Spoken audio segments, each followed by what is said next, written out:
information. The program itself was set up as a public and private nonprofit partnership to get those skills and those with those incarcerated individuals and provide them opportunities for employment once they get released. Since it's with a nonprofit, it is a break-even operation, and our goal is just to break even by the end of the year. So they're actually, even for IPI, we're actually having to kick money into it each year because we're still not quite to that break-even point. So it's really not, it wasn't designed as a revenue generator for the department more than it was designed to create more training hours as well as provide affordable housing for the citizens of Iowa. You'd asked the question about home prices. That's established by the nonprofit. We sell the homes to the nonprofit and they sell them out to the citizens of Iowa at a very slim margin. I believe the price for next year for a 2 or 3 bedroom home is about $110,000 delivered.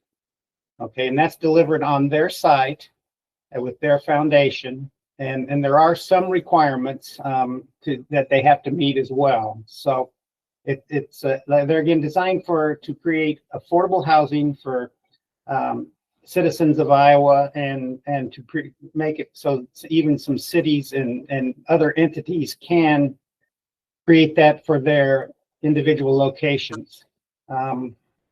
So as far as generating profit, it doesn't generate any profit for IPI. Actually, we're subsidizing it a little bit, and it really isn't designed like other programs for money to go back to the department, like the canteen and some of the other stuff we do. I don't know if that answered your question, Trent, or not, but hopefully. And if not, I can get you more information if you want more. I will say that the Lieutenant Governor is coming out to Homes for Iowa on Monday and doing a ride-along as we deliver a home to a site in Newton. So we're excited to have her out there to share the experience, and I know the governor's office is very supportive of what we're doing. And, you know, we've created a number of successful citizens that have left the program.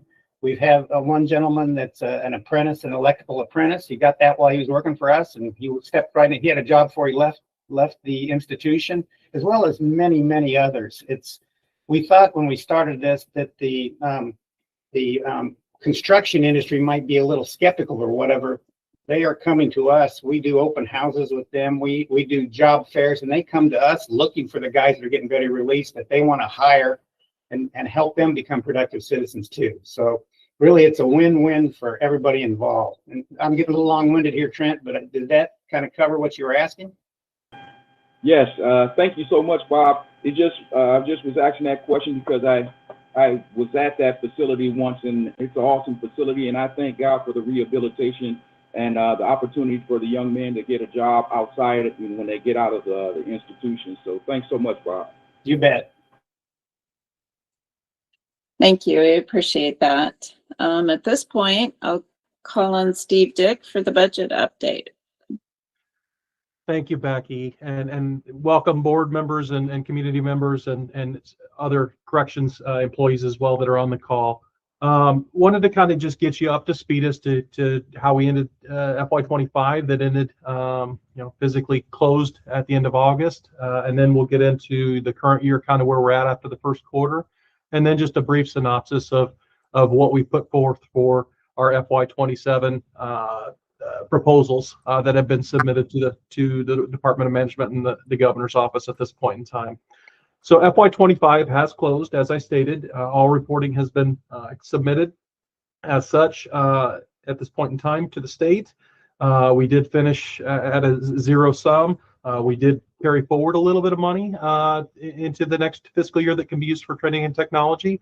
And we did have to move a little bit of funds back and forth between different facilities and districts to be able to make sure that everybody finished in the black, as some facilities have additional challenges throughout the year. And we try to, as a system, come to each other's aid and be able to help each other out when we're needed at the end of the year. So we did carry forward about $750,000 into this year. That can be specifically used for training and technology.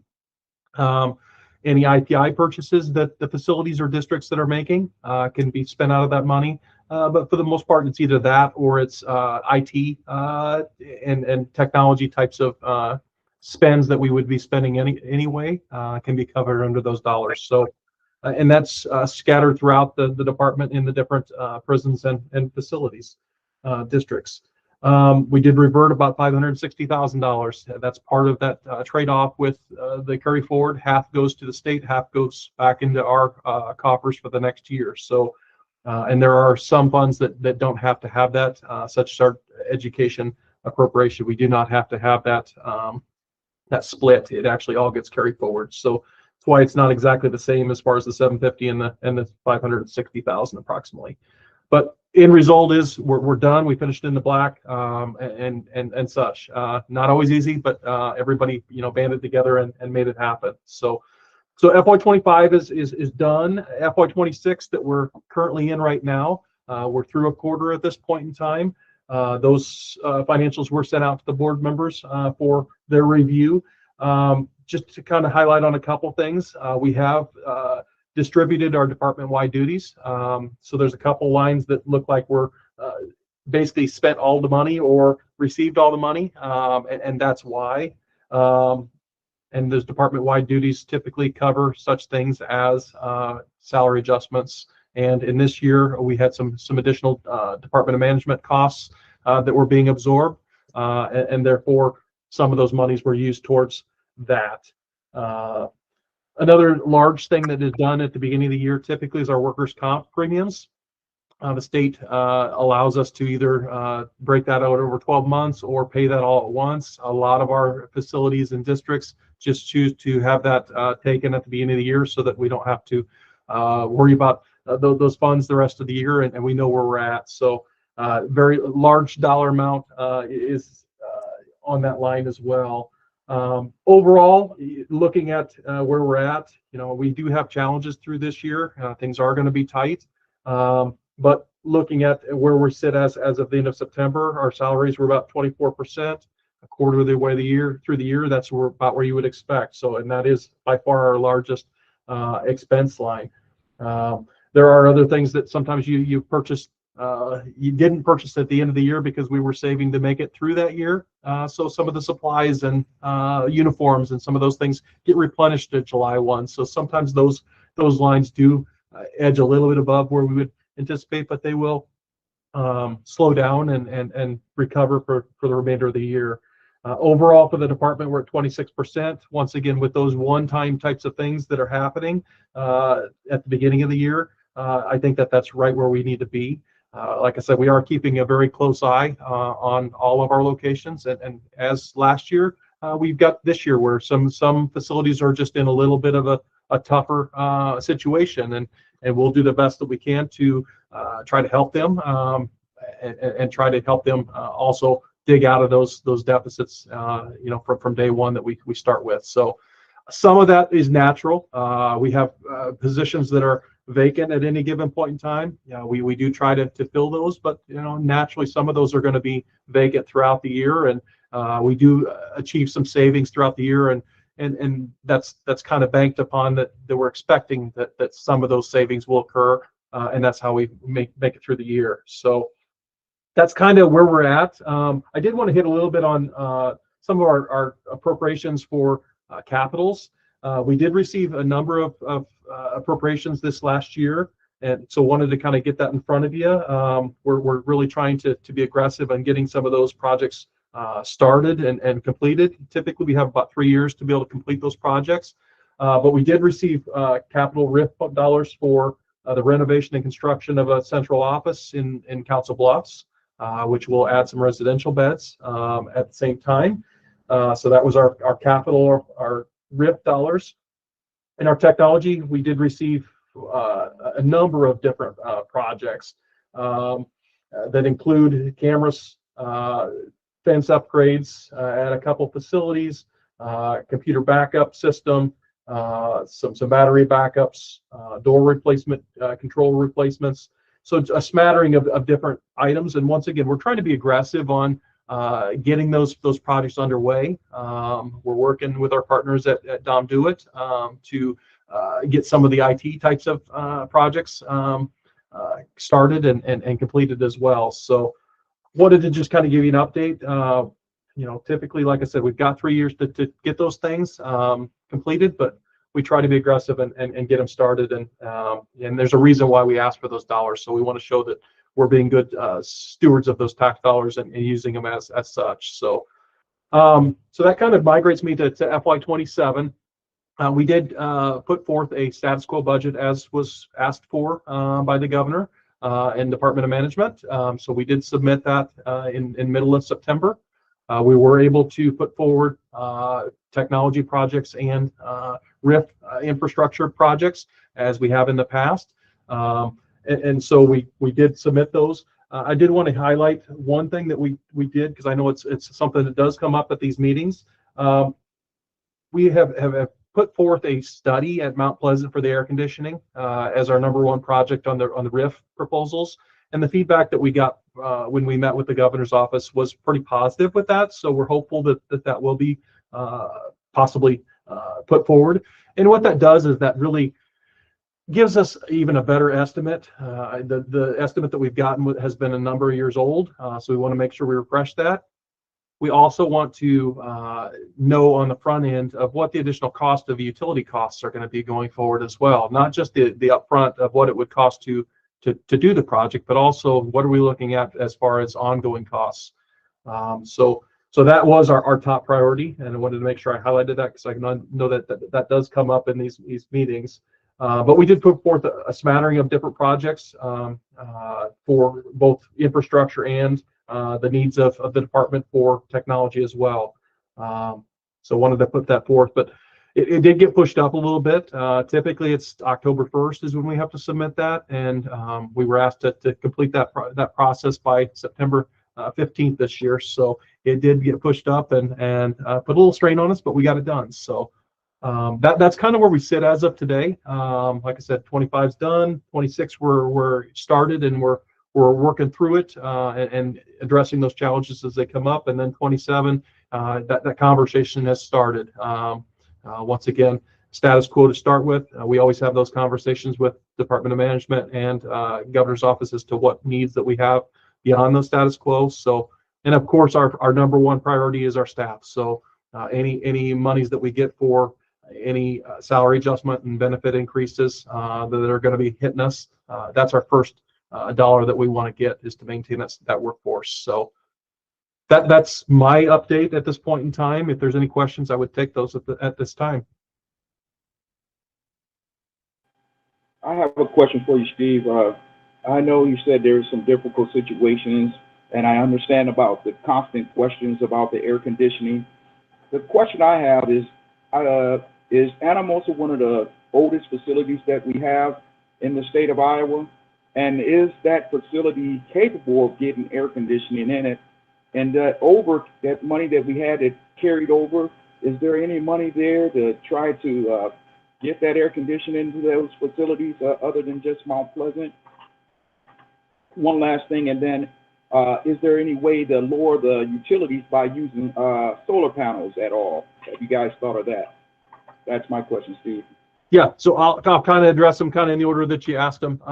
So first and foremost, the dollars that are carried forward are specific to a purpose. So those can't be used for a project such as this. It has to be technology driven and specific to IPI and or training. So those dollars are not allowable to be used for that. We did put forth asks for both Mount Pleasant and ASP for the air conditioning, and those are the estimates. In our conversation with the governor's office, I know that the ask was for Mount Pleasant for the study, but we did put a plug in to possibly do a study also at ASP for that. There are parts of ASP that are air conditioned. We have specific living units that are not. And you are correct that is our oldest facility, and therefore there's challenges, and it does become fairly expensive to try and modernize and do some of those things.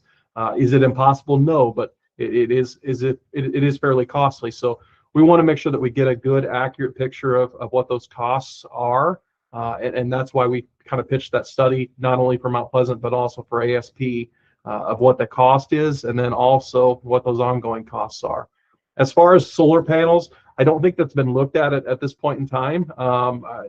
To me, that would be something that we would look to DAS and some of the energy department energy to assist us in some of those conversations, and how that can be beneficial to us. We do take energy conservation practices as seriously as we can, as far as water conservation, making sure that we're using the right types of energy bulbs for electricity and light.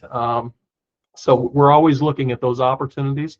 And some of those, we also have to look at what that upfront cost is to see, can we afford to do it on the front end, in the capacity where we're at today. But yeah, we are in different places at different facilities and districts as far as where we entered into this year. And you're right that, what, we're taking on those as we can. And like I said, trying to address all those shortages on day one, and not have to hold any more positions open than we have to. Our ultimate goal is we've got those positions. There's a purpose, there's a reason why we have those positions. We'd rather have them filled. So that's our goal, is to get them filled. We just know that at any given point in time, we are going to have savings because it's impossible to have them all filled at the same time. So hopefully that answered your questions. Yes, that answered my question. Thank you very much. You're welcome. Steve, if assuming the goal at ASP is 100% air conditioning, and if you had to put a percent on it right now, you mentioned that there are some areas that are air conditioned. Could you put a percentage or a ballpark? I just know that there's 3 living units that we've specifically identified that do not have air conditioning today. And I don't know if we've got anybody on from ASP that would have more of the totality of that facility of the beds. I can't tell you the percentage of beds, but I can tell you that there's 3 specific living units that portions of them or all of them have no air conditioning currently. But there is some living units that do have air conditioning. Correct. Okay. Thank you. You're welcome. Any other questions from the board members? Hearing none, we can move on to the Fort Madison farmland. Bob, I'll turn it over to you. Okay, thank you, Becky. Yeah, I thought I would give everybody, the board, an update on farmland sales. And I believe we're going to pull up a picture here so you can see. This is the farmland at Fort Madison. It's about 3 miles south of the institution is actually where the farmland is. And you can see that it's kind of all in one area there, but for the sale purposes, we have determined with the Department of Administrative Services and the sales agents that will be broken into 4 different plots for sale.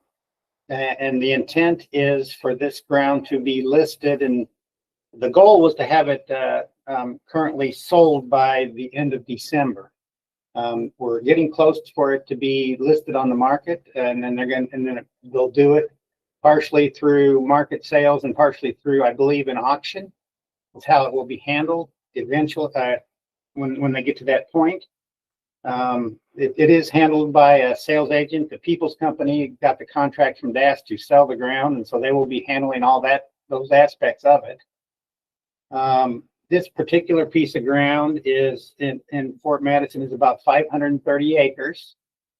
And the appraisal, which was current 2 months ago, was about $3.2 million. That $3.2 million is probably I would say the high end of where the actual will sell, because all farmland right now is going through a little bit of recession, and it's not quite as valuable as it was a year ago or 2 years ago. So that being said, we hope to have this wrapped up by the end of December. Some of the other Any questions on Fort Madison? This is the only piece of ground that we're selling at Fort Madison. The other piece of farmland was right up next to the institution, and for security reasons, that piece will not be sold. Okay, I'll move on then. I got a little more information here. We currently have listed as well at Mitchellville. The last piece of ground there, it's a small parcel. It's 59 acres. The appraisal about a year ago on that was at $769,000. We don't have a lot of interest in that yet, but it is listed and it is on the market. And we're hoping that that still gets sold. And by the end of this calendar year, into December, we hope that that piece is sold as well. The last piece of farm ground that the Department of Corrections is associated with is the Anamosa State Penitentiary, which is our largest farm ground. About 1,348 acres. Market value estimate on that, it's currently being appraised right now, so I don't have an actual number, but the estimate from the sellers and the appraiser, they thought it would be around $10 million for those acres. It's going to be broken up to best way to sell that one would be broken up to about 9 different plots, because up there they're not all in one location like it is in Fort Madison. There's 3 sides of the institution, mile and a half away are where the farms are. So that's a little bit different scenario up there. Plus you have ground that's been in state owned since the 1920s. So there's a lot of, I guess, other uncovered items that we have to get through first before we can actually list it and sell it. Total then of what's, estimated value to the department would be of those 3 farmlands would be estimated at about $14 million if we get market value, and we hope to do that and we hope to get them listed as soon as possible.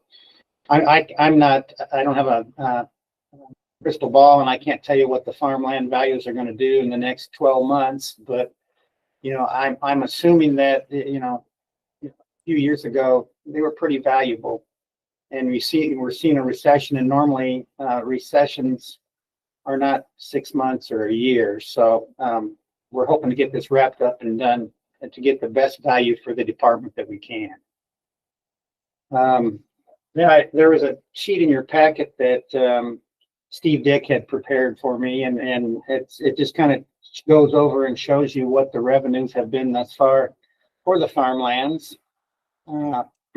And you'll see that total revenues is about $15 million thus far from the other farmlands, with Newton being the big one. And the expenses are listed in there that the department has to pay on those, to DAS, to the sales for abstracts, titles, with all the properties being in the state owned for so many years. All the abstracts had to be brought up to date, and that took a while to do as well. And then Steve has listed some of the expenses that have been done so far for this. So, and I believe on there he's also got future expenses. And if there's any questions on those, I will defer that to Steve. But anyway, that's where we are in the farmland. We're hoping for quick resolution and sale, and we're hoping that we get some people it's nice when you can have a bidding war on some of these properties. Newton, and for an example, we had 2 or 3 people wanting the same piece of ground, and that helps you get to your value you're looking for the ground pretty quickly. Mitchellville, we're not running into that, but hopefully in the future, in Anamosa, I believe there's a lot of people locally up there that know the farm ground and maybe have farm ground adjacent to it that would be interested in it. So we're hoping that we can get at least $14 million for projects for the department. We'd like to have it wrapped up and done by the end of this fiscal year. I'll say that would be a great goal to have happen. There again, not knowing what we're going to get in Anamosa, the sheet I had, DAS's target date was the end of December, and I'm here to tell you that's probably not going to happen, but we hope that it happens first or second quarter next year. Any questions on the farm ground?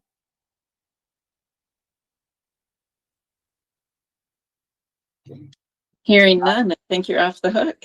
Thank you. Next, we've got the meeting dates for 2026, and you've piqued my interest, Paul, in the special red tape sessions. I don't know if I've ever seen that term before, but I will turn it over to you at this point. Sure. So I know that earlier you had mentioned the next meeting. And so we were looking at getting the next year inked in for meeting dates. So I know we had talked about January 9th, 2026 at 10 a.m. And so I just want to go through those, what we were looking for the 2026 year. And I think it'd probably be good for us to vote on those, or you guys as the board to vote on those to get those inked in so we have those set. So the first one would be January 29th, 2026 at 10 a.m. The second would be April 10th, 2026 at 10 a.m. The third would be July 10th, 2026 at 10 a.m. And the fourth would be October 9th, 2026 at 10 a.m. And those meetings would all be virtual. Okay. Does anybody have any questions or comments regarding those 4 dates? Can you please state the April meeting again? Sure. April 10th, 2026 at 10 a.m.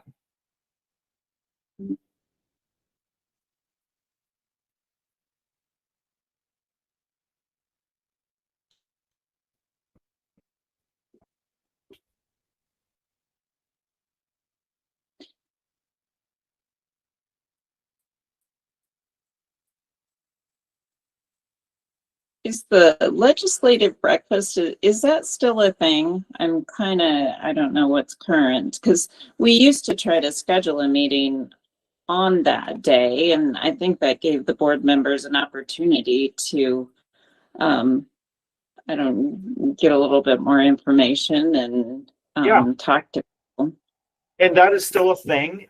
The only thing is we don't have that date scheduled yet. So that is always something we could add at a later date if you want to. But yes, that is something that happens regularly. Yep.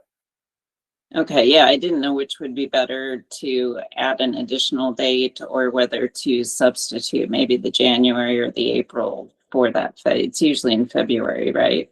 Yeah, it's usually in the February month.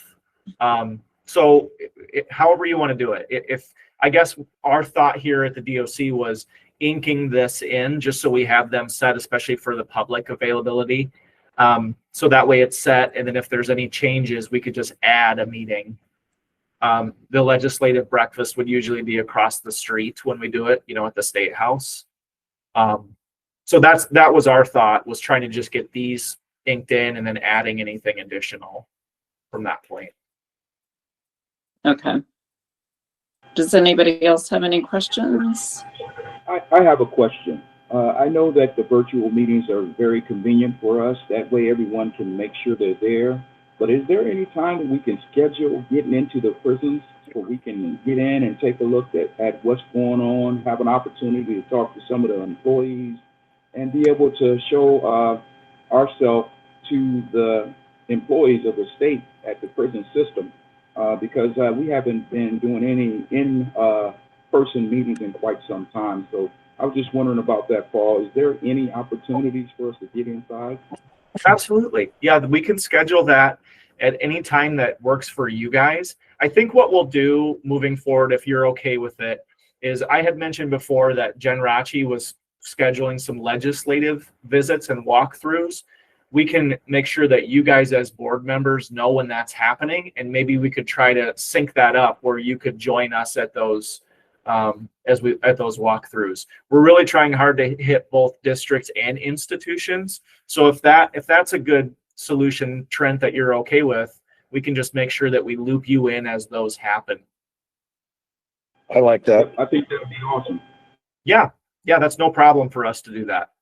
I think just for your awareness, as we come to winter here, I think we're going to slow those down a little bit, but we're going to start picking them up, as the weather gets better. I just want to put that on your radar, because what we found is when we schedule big events, then here in Iowa, things go crazy and we have to figure out what that's going to look like. So just putting that on your radar, but we'll make sure that you guys are looped in. And yeah, and if there's a special facility that you want to see or district, we can make that happen as well. So Thank you, Paul. yeah. Any other questions? At this point, we are at the stage of the correction education presentation by Katrina. One thing before we go forward, Becky, I want to talk about the red tape review process with those Oh. dates. I apologize. I'm sorry, No, Paul. all good. So our legislative liaison, Jen Rachi, did a presentation, I think that was last meeting, and she was talking about the red tape review of administrative code. And as she's going through that, there may be some times where she will want to get things in front of you guys as a board. And so these dates, we're going to try to sync up any of those needs with these dates. However, there could be potential that she may need to schedule other dates to touch base with you guys. So I just wanted to make sure to put that on your radar so you know that Jen will be reaching out to you and at those meetings, the 4 meetings that I mentioned, she'll be trying to sync them to discuss any changes there. But if it's needed for something else, she'll be reaching out to schedule that as well. Jen, did I cover that well enough, or anything you want to add?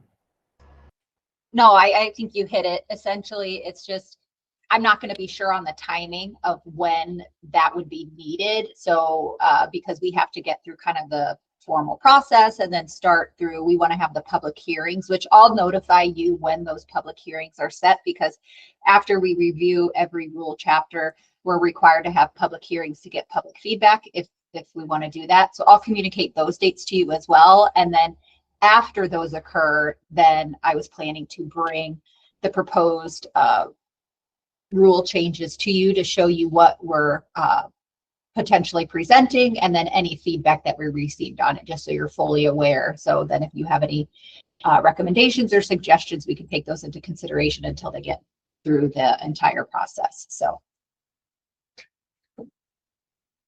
but yes, that's it.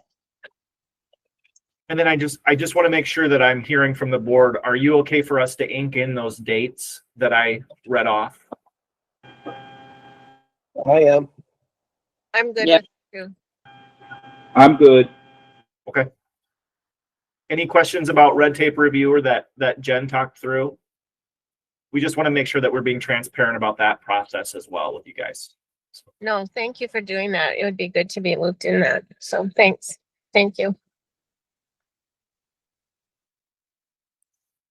All right, thank you, Paul. I'll take another run at it on the correction education presentation if Katrina is available.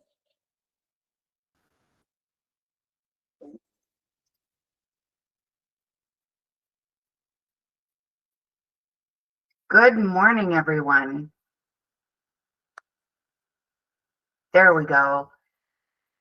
Excited to be with you, spend some time this morning, share a little update. I am going to turn my camera off. I'm receiving messages that my connection is unstable. So I'm hoping that if I turn my camera off, you can still hear me okay. And Beth is going to be running the slideshow for me.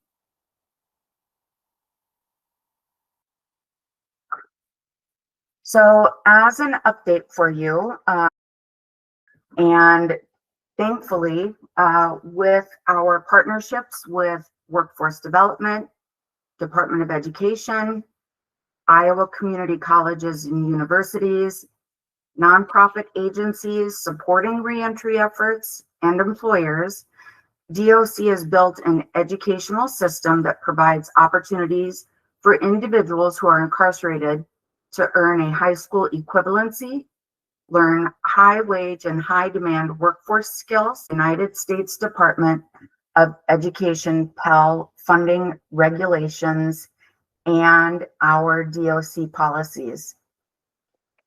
Membership of the Iowa Correctional Education Advisory Council, the definition of the United States Department of Education states that relevant stakeholders are individuals and organizations that provide input as part of a feedback process to the oversight entity regarding the approval and operation of a prison education program within the oversight entity's jurisdiction. These stakeholders must include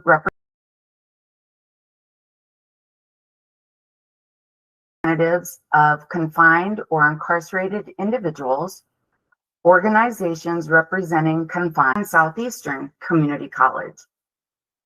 Colleges also provide certificate programs in high wage and high demand areas.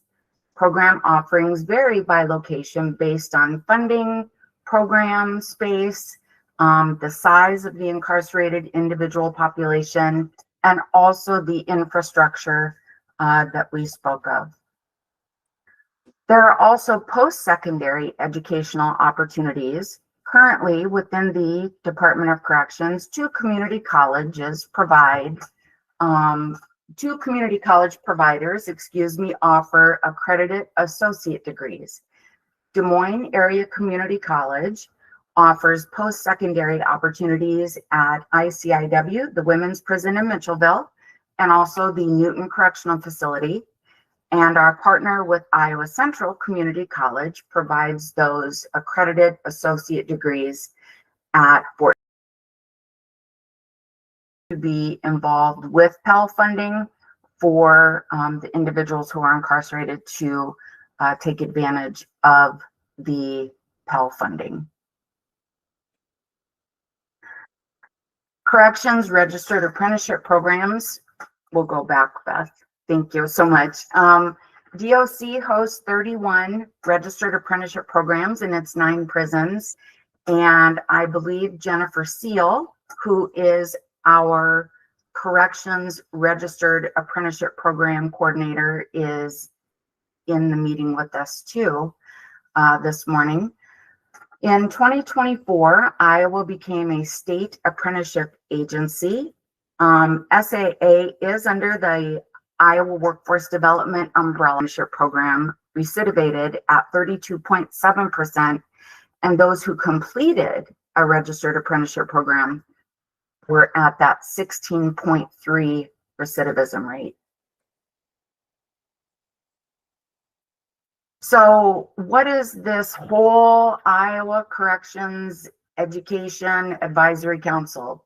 Here are our priorities. Our first priority was to form the council, and in a little bit also access to advisors. And what that means is providing accommodations for people who may need them. If a person has learning or developmental difficulties, if they have any form of brain injury, any form of cognitive impairments, how are we assessing that and looking at how we best can serve those people? Right now, we do have a partnership with Health and Human Services for work surrounding people who have experienced either an organic or a traumatic brain injury. We continue to collaborate with Iowa Workforce Development on job and resource fairs. And we're also looking at increasing the number of corrections staff who are trained in the Offender Workforce Development Specialist, or OWDS, certificate program that is facilitated by IWD. Once a post-secondary institution's PEP, or prison education program, is approved, and to maintain their PEP status, post-secondary institutions must work with corrections to complete a program review, and the name of that is the best interest determination. The final regulations from the federal government require that the best interest determination take place at minimum within 2 years of the PEP being required, that the best interest determination take place at minimum within 2 years of the PEP being approved by the Department of Education. must be repeated every time the post-secondary institution renews its program participation, or earlier if, it would ever be required by corrections. This has to do with Pell Grant eligibility.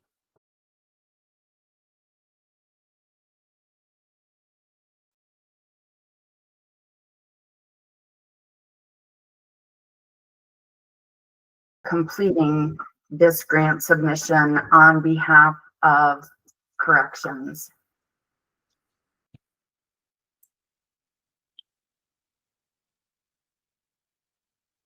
Are there any questions for Katrina?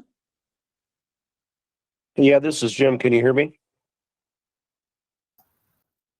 Yep. Hey, Katrina, or maybe somebody else can help answer this. Do you have any recidivism reports on the past students who've gone through the Corrections Edge programs and the Iowa, community college system? I know you were working on it, not you, but the team was working on it for several years ago, but I've never actually seen that report. Be interesting. You mentioned recidivism for the apprenticeship, but do you have recidivism numbers on the people that have completed their 1 or 2 year degree programs?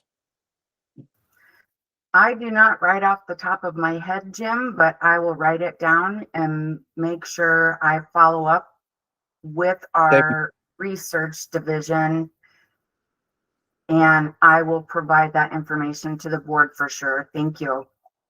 Thank you very much.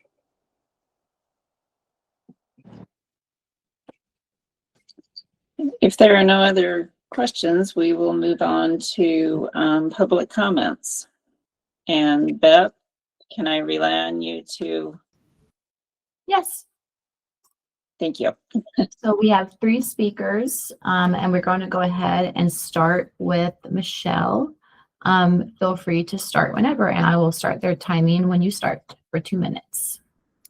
Good morning, board members, DOC staff, and concerned members of the public. I'm going to speak on 3 things today. First, I would like to direct your attention to DOC policy HSP 1001. This concerns dental health services at Iowa facilities. The DOC policy reads that each patient will receive a dental exam biannually for the duration of their incarceration. This policy is not being followed at Newton Correctional and at ISP, and perhaps at all of the facilities. Incarcerated people are waiting 5 to 6 years for a dental cleaning, and they are told that they're only being able to be seen for dental help on emergency basis. And this means that they're not keeping up with dental checks, which causes serious issues that could be prevented through regular screenings. I suspect that your answer will be, we're going to privatization, but I feel through my research that we see in other states that healthcare that is for profit, when it's privatized, the quality of that care diminishes because it's profit driven. So I would like to submit that I think the solution is that DOC needs to hire a dentist that is at each facility. There are no dentists. They come in, they're brought in, but there isn't a regular dentist. And I think that would help so that the policy that is your policy could be followed. The second thing I would like to say, as many citizens are very concerned, I read the news article in the Newton News, and there was a Storm Lake article about the 1-year anniversary of the death of Malga at Newton Correctional. And I'm very concerned about ongoing medical negligence, like the negligence that was cited in that article. I assume you've all seen it. I would like to know what steps the board is taking and the DOC is taking to assure the safety, I'm referring here to medical safety, of incarcerated people from staff's medical negligence, and probably this negligence is due to the 22% overcrowding. As you know, the overcrowding has been continual. I've been following for many years now, and it's always been in the 22% range. I feel that this is unacceptable. Hundreds of people are not getting the resources they need. So in summary, I request you to look at this dental policy, follow these medical negligence issues, and let's try to face them. And of course, the overcrowding is really a bad situation. Thank you for having me. Thank you for listening. I do appreciate this opportunity.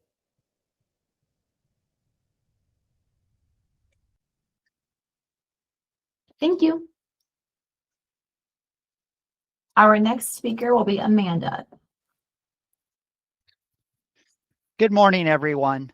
My name is Amanda, and I am currently part of the Rockwood Leadership Institute as one of the 25 formerly incarcerated individuals who are now gaining knowledge on how to become better leaders in the higher education and prison programs that we all are currently involved with. And Katrina, I want to thank you for this information on the educational updates. I can share that with our other leaders and see maybe if some of them would be interested in partnering with Iowa. Looking forward to see that the positive impact that this will bring for the incarcerated individuals.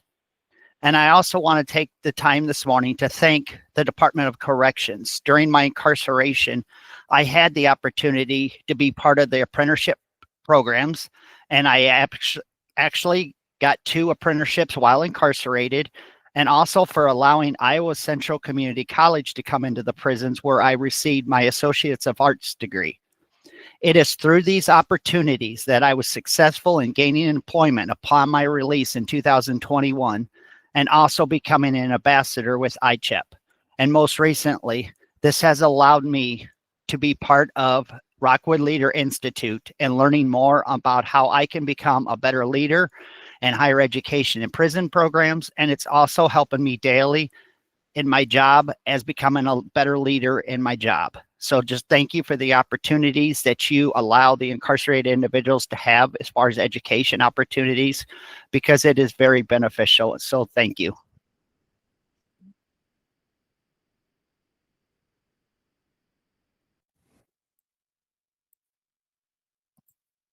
Thank you very much. And then next we have Darcy Schultz. Can you hear me? Yes. Hello, board members. I'm going to speak quickly because I know I'll probably be cut off, and I thank you for listening and taking action. I find it very difficult to find your meetings online. And I have a question for the speaker. What education is done at the ISP? We're very busy here in the field in Harvest, and I won't take much of your time, but I felt it was very important I come in and take time to speak with you and listen of what you're doing in your programs.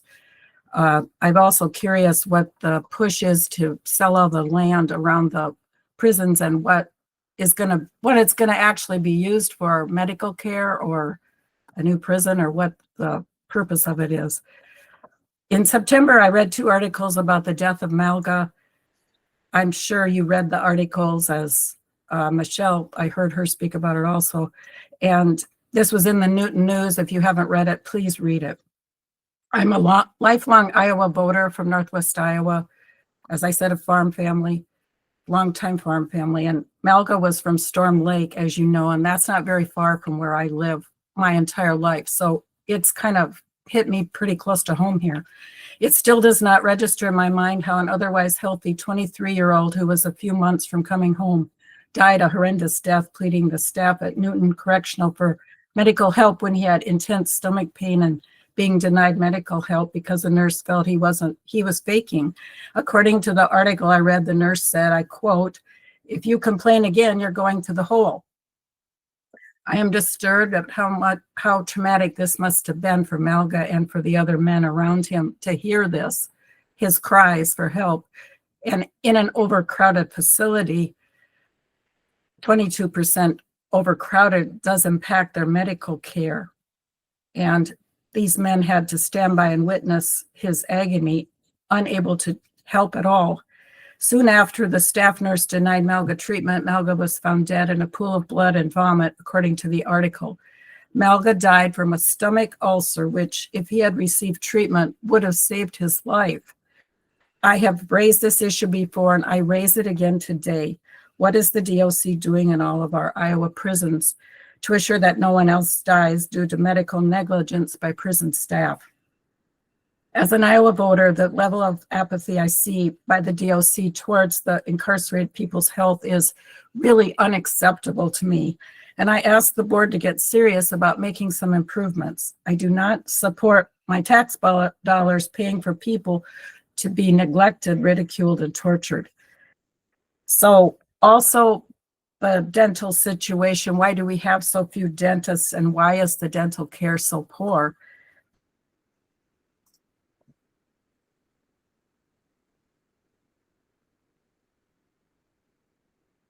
Thank you, Darcy. Your time is up.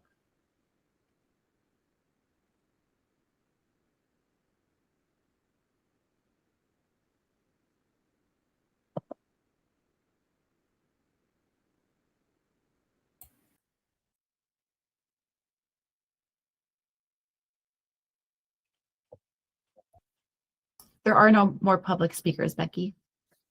Okay, thank you. At this point, it's open discussion between board members. Does anybody have a comment today?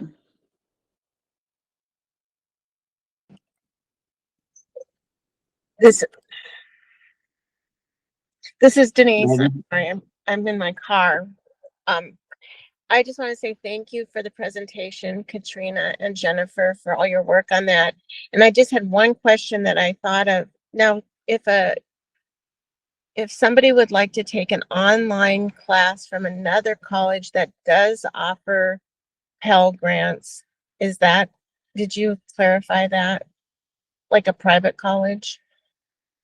Other than, like from out of state? Could they take a class like that?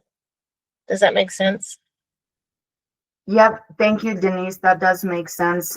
Online, no, but correspondence, like old-fashioned paper and pen, yes. Okay.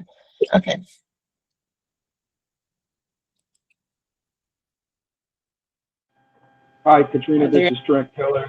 I would like to say wonderful job. The educational program is very important because that's really big part of rehabilitation. I just want to know, is it possible that once the inmates, and I believe I've seen something, but that once they're out of the institution and they're back in their community, if they're still on parole or probation, will they still be able to take some type of programs or be able to be funded the Pell Grant through the state of Iowa? Yes, they certainly are. All right, thank you. Thank you for that. Are there any other questions? No, this is Jim, but just very good overall board report. Thank you, everybody. Yes, thank you. I agree. And Becky, If there's nothing else, Becky, can yes. I jump in real quick? So I Absolutely. reached out to research and to answer Jim's question about recidivism for higher education. Jim, all of that research is done through the Department of Education. So we'll check in Katrina, on that. well, Katrina, that's true, but I was also told there was a team working between the Department of Corrections and Education to get that report several years ago, and I've actually never seen that. So Jim, we provide our data to the Department of Education, and then they would complete that report for us. And so I will check in with them and hope to have some information for you. Thank you very much. Any other comments among board members? All right, hearing none, if I could have a motion to adjourn the October meeting. But aren't we supposed to talk about the leadership going forward for the board? I wasn't aware of that we were going to address that today, but we certainly can. No, I guess, no, that's no problem. But when are we going to address it, I guess? Yeah, you make a good point. It's probably better now than in 4 months. I don't know, Well, we can, Paul, do you want to kind of speak about how the department is going to handle things, and we can go from there? well, I think isn't it up to the board to decide who we re-elect or elect as a chair, not the department? That has typically been the rule in the past, yes. Anyway, I just want to know if people want to discuss it. Yes, I'm thinking, Alexa volunteered to take over the chair position. And Trent, Jim, and Jay, are you all co-chair candidates? Well, I'd be interested in the chair and or co-chair. Ms. Okay. Jim. Yeah, I volunteered for both as well. And I volunteered just for the co-chair. Okay. It would typically be done outside of the meeting, so I have never participated in the public forum of how to do this. I don't know whether a vote is the way to go or exactly how to. Why don't we do this? We'll table it, then we can discuss with the staff the legal and proper way to elect the next chair and vice chair. Yeah. Okay, and perhaps we can, accomplish that in the meantime if it doesn't have to be at a public meeting, and go from there. Sounds good. All right, sorry about that. I wasn't exactly prepared. All right. No problem. Can I have a motion to adjourn the meeting? Motion. So move. Second by Jim. All right, hearing a motion and having it second, we will adjourn the October meeting. Thank you. Thank you. Thank you, everybody. Thank you. Thank you. Thank you.